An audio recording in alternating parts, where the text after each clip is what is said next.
Hello everyone, welcome to my channel. आज की video में मैं आपको प्लाजो पैंट की कटिंग और स्टिचिंग बताऊंगी बहुत ही आसान तरीके से। इसके लिए मैंने 2 मीटर कॉटन फैब्रिक लिया और विद इसकी 48 इंच है। सबसे पहले फैब्रिक को इस तरह से ओपन कर लेना है। इस तरह ओपन करने के बाद बीच से इसको इस तरह से फोल्ड कर देंगे।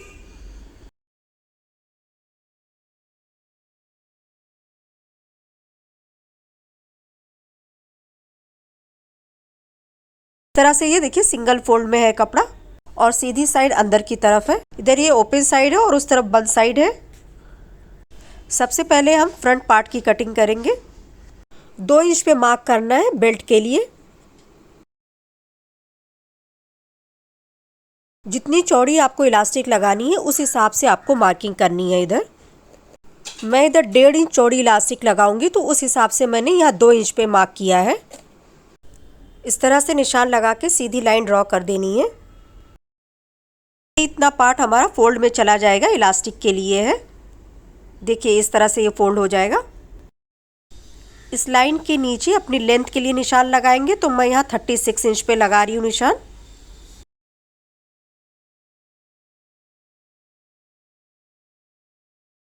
इस तरह से निशान लगा के सीधी लाइन ड्रॉ कर देनी है। अभी 2 इंच पे निशान लगाएंगे। देखिए इस तरह से दोनों साइड पे निशान लगा के सीधी लाइन ड्रॉ कर देना है। ये बॉटम को फोल्ड करने के लिए 2 इंच निशान लगाया है हमने। अभी कमर के लिए निशान लगाएंगे तो कमर के नाप के लिए हमको अपने हिप का मेजरमेंट लेना रहता है। तो जो भी आपका हिप का मेजरमेंट है उसको 4 से डिवाइड करके चौथा हिस्सा इधर मार्क करना है। जैसे कि मेरे हिप का मेजरमेंट है 40 इंच और उसको मैंने 4 से डिवाइड किया तो 10 इंच आता है, तो मैं यहाँ 10 इंच पे मार्क कर रही हूँ। इस मार्क के आगे 2.5 इंच पे मार्क करना है लूजिंग के लिए। अगर आप स्मॉल साइज़ के लिए बना रहे हैं तो आप 2 इंच पे मार्क करें, और अगर आप लार्ज या एक्सेल साइज़ के लिए बना रहे हैं तो आप 2.5 इंच पे मार्क करें। इस पॉइंट के नीचे आसन के लिए निशान लगाएंगे। तो आसन के निशान के लिए जो भी आपका हिप का मेजरमेंट है उसको 4 से डिवाइड करना है और 2.5 इंच प्लस करना है। मेरे हिप का मेजरमेंट है 40 इंच और उसको मैंने 4 से डिवाइड किया तो 10 इंच आता है, और उसमें 2.5 इंच प्लस किया तो 12.5 इंच होता है। तो मैंने यहाँ 12.5 इंच पे मार्क किया है। ये दोनों पॉइंट को मिलाते हुए सीधी लाइन ड्रॉ कर देनी है। अभी क्रॉस कर्व के लिए निशान लगाएंगे तो मैं यहाँ 2.5 इंच पे निशान लगा रही हूँ। अगर आप स्मॉल साइज़ के लिए बना रहे हैं तो आप 2 इंच पे लगाएं। दोनों पॉइंट को ज्वाइन करके सीधी लाइन ड्रॉ कर दें।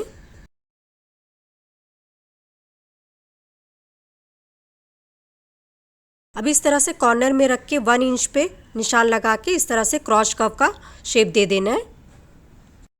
अभी मिड पॉइंट के लिए निशान लगाएंगे तो मेजरिंग टेप को देखिए इस तरह जो क्रॉस कर्व वाली लाइन है उस पर इस तरह से रखेंगे और बीच में से फोल्ड करके सेंटर में हमको निशान लगा देना है। अभी जो ये फोल्ड किया है हमने टेप को, इसको सीधा उठा के हमको बॉटम वाली साइड पे रखना है और उधर भी निशान लगा देना है।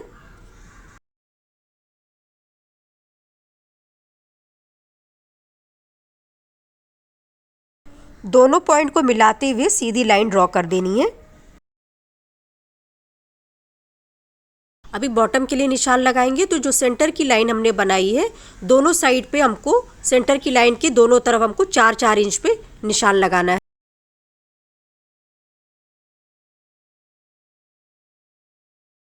दोनों तरफ से हाफ इंच सिलाई में जाएगा तो रेडी रहेगी बॉटम 7 इंच की।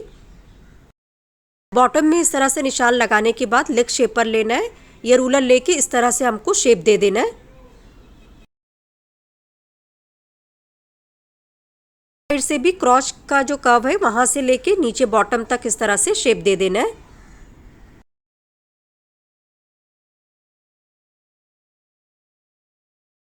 इस तरह से हमारी मार्किंग कंप्लीट हो गई। अब इसी मार्किंग पे हमको कट कर देना है।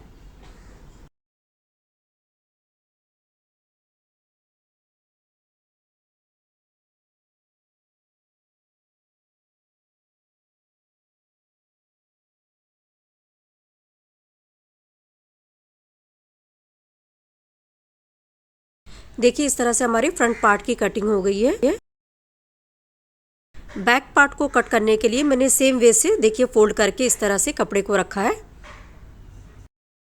ऊपर से 2.5 इंच पे निशान लगाएंगे और सीधी लाइन ड्रॉ कर देंगे।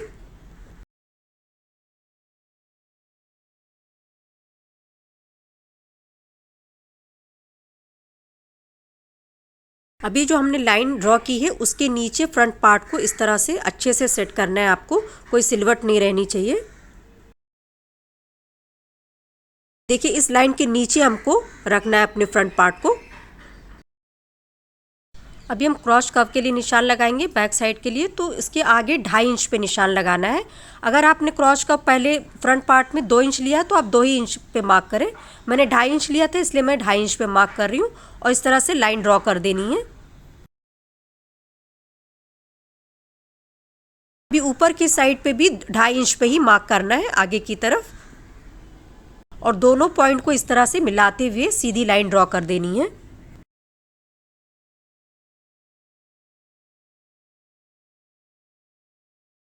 देखिए जो हमने ये 2.5 इंच निशान लगाया है बैक पार्ट के लिए, इधर भी हमको शेप दे देना क्रॉस कर्व का। देखिए इस तरह से, बहुत ज़्यादा डीप शेप नहीं देना है, इस तरह से शेप दे देना है। अभी नीचे की साइड भी 2.5 इंच पे निशान लगा देना है बॉटम तक।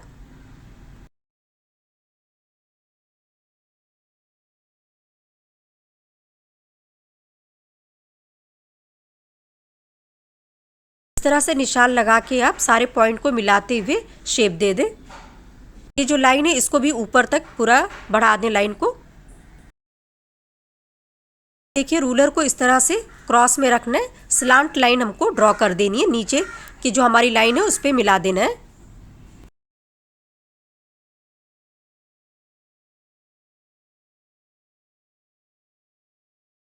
इस साइड से हमको जो हमारा फ्रंट का पार्ट है सेम एज इट इज़ हमको निशान लगा देना है, कोई मार्जिन नहीं छोड़ना है। बॉटम में भी सेम ऐसे ही निशान लगा देंगे। 2.5 इंच बढ़ाया था उसको इस तरह से देखिए लेग शेपर की हेल्प से इस तरह से हमको निशान लगा देना है। आप चाहे तो हाथ से भी कर सकते हैं। हमारी मार्किंग हो गई, अब इसी मार्किंग पे हमको कट कर देना है।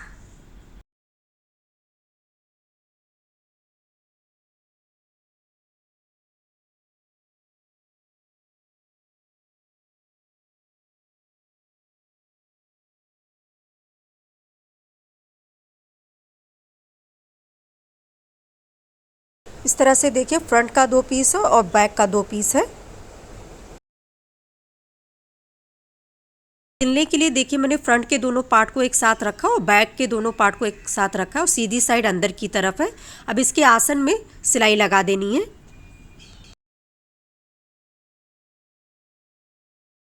तो देखिए मैंने सिलाई लगा दी है आसन में। अभी देखिए बैक पार्ट को हटा देंगे और फ्रंट पार्ट को लेंगे और सीधी साइड की तरफ फैला के रखेंगे। इसमें देखिए मैंने पॉकेट भी अटैच की है। पॉकेट की कटिंग और स्टिचिंग की वीडियो मैंने ऑलरेडी अपलोड कर दी है, मैं डिस्क्रिप्शन में उसका लिंक डाल दूंगी, आप वहां से चेक कर सकते हो। अभी हम बैक पार्ट को फैला के रखेंगे और दोनों की सीधी साइड मिलाते हुए रखना है।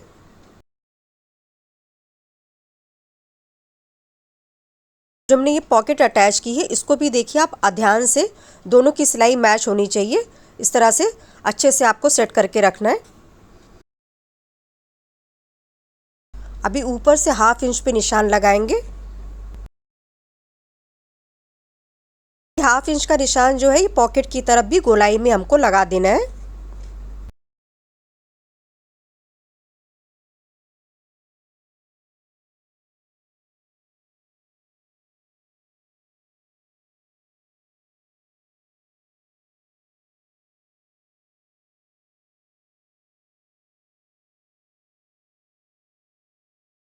देखिए इस तरह से 1/2 इंच पे पूरा बॉटम तक हमको निशान लगा देना है। देखिए बॉटम में इधर हमको 4.5 इंच पे मार्क कर देना है।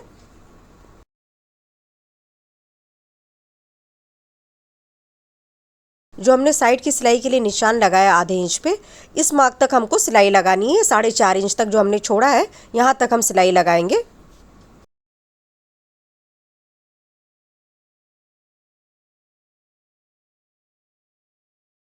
दूसरी साइड से भी अच्छे से कपड़े को, दोनों कपड़े को मिला लेंगे। और जो ये बीच का पोर्शन है ये हमारा बैक पार्ट बड़ा रहता है तो इससे कोई फ़र्क नहीं पड़ता, आपको दोनों साइड में बराबर से मिलाते हुए दोनों पार्ट के कपड़े को सिलाई लगानी है।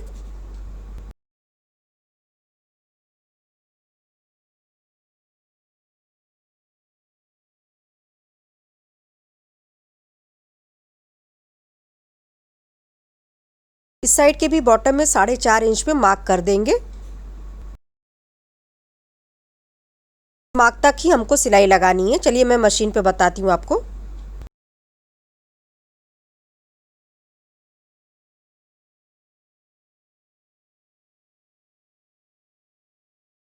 देखिए इस तरह से सिलाई लगाते हुए आना है ऊपर से।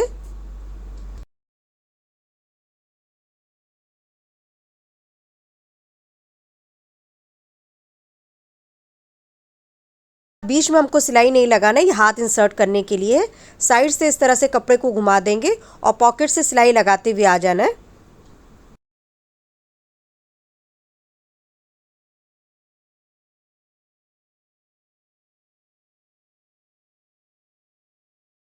पॉकेट को अटैच करने का ये बहुत ही आसान तरीका है। पॉकेट की कटिंग और स्टिचिंग की वीडियो आप ज़रूर देखें। Thanks for watching. Please do like and subscribe to my channel and also share with your family and friends.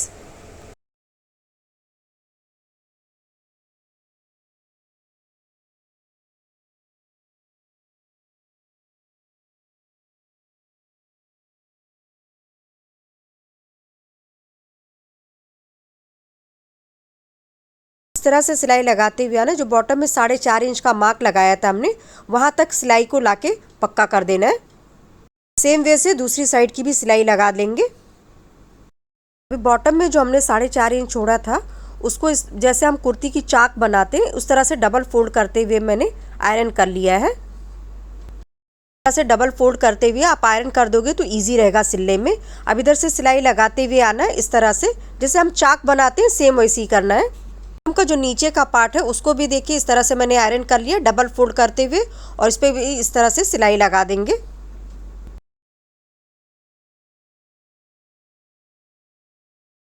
में हम जैसे साइड स्लिट को सिलते हैं सेम वैसे ही हमको सिलना है। देखिए इधर से इस तरह से सिलाई लगाते हुए आना है।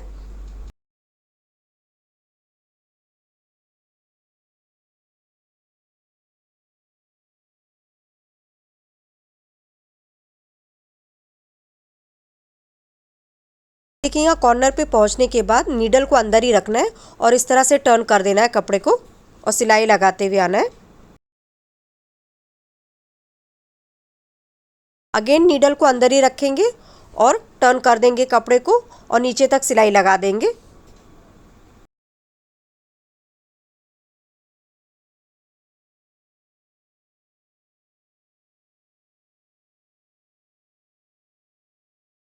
अभी बॉटम में सिलाई लगा देंगे इस तरह से डबल फोल्ड करते हुए।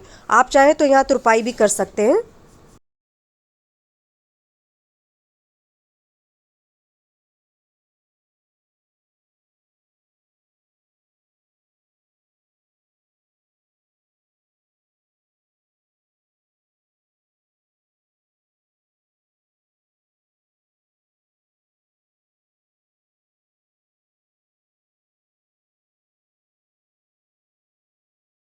वैसे दूसरी साइड की भी बॉटम को रेडी कर लेंगे।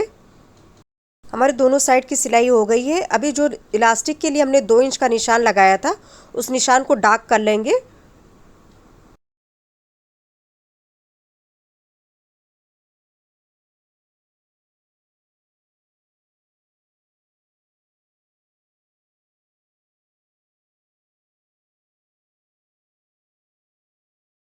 अब बैक साइड पे भी 2 इंच पे निशान लगा के लाइन ड्रॉ कर देंगे।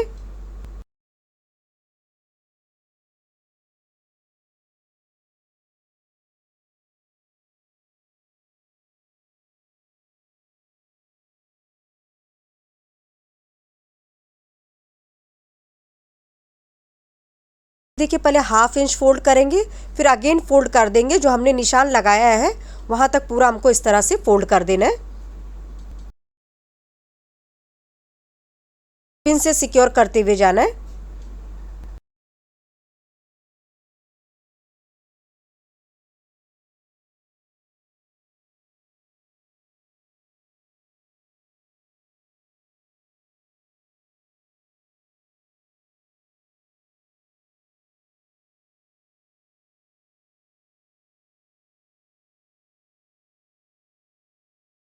साइड पे भी इस तरह से फोल्ड करते हुए पिन लगा लेना है।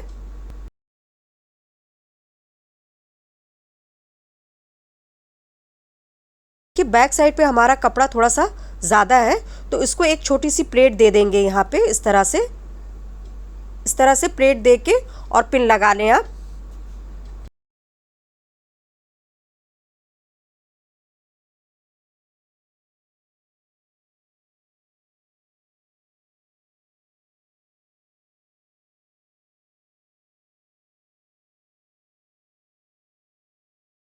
ऑल ओवर सिलाई लगा देंगे और थोड़ा सा पोर्शन हमको छोड़ देना है इलास्टिक को इंसर्ट करने के लिए।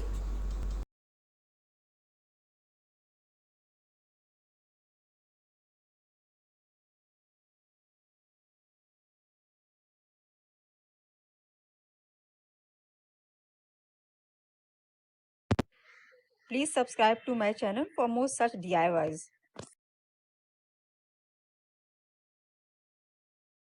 साइड पे देखिए जो हमारा कपड़ा थोड़ा ज़्यादा था उसको इस तरह से मैंने प्लेट डाल के जो मैंने पिन अप किया था, अब उस पर इस तरह से अच्छे से एडजस्ट करके सिलाई लगा देंगे।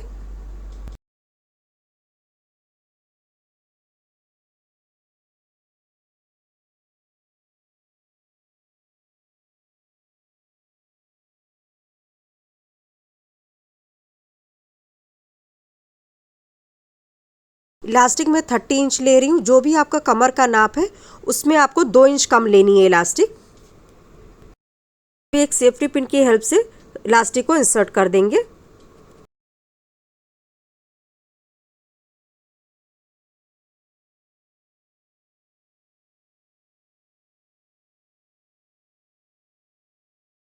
इलास्टिक को एक दूसरे के ऊपर ओवरलैप करते हुए रखना है, एक के ऊपर एक रखना है और सिलाई 3-4 बार आपको लगा के पक्का कर लेना है।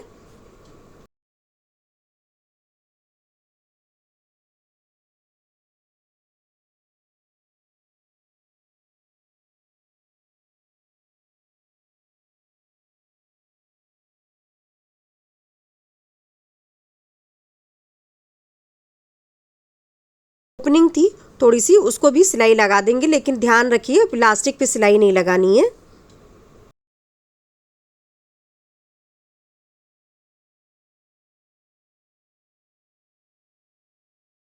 ओपनिंग को सिलने के बाद इलास्टिक को इस तरह खींचते हुए गैदर को एडजस्ट कर लेना है। गैदर में हमको एक और सिलाई लगानी है, तो इस तरह से देखिए खींचते हुए हमको दोनों साइड से खींचते हुए हमको सिलाई लगा देनी है सेंटर में।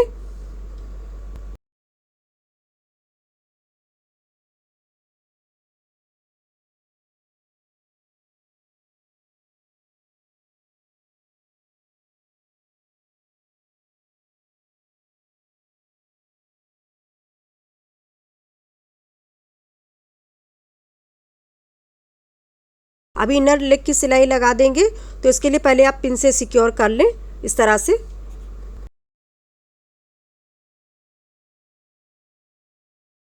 एक साइड से स्टार्ट करते हुए सिलाई दूसरी साइड तक पूरी सिलाई लगा देनी है। कि मैंने इनर लेग की सिलाई लगा दी है। तो में जो ओपनिंग थी वहाँ मैंने देखिए फैब्रिक बटन लगाया है। इसकी वीडियो का भी लिंक मैं डिस्क्रिप्शन में डाल दूंगी, आप वहाँ से देख सकते हैं।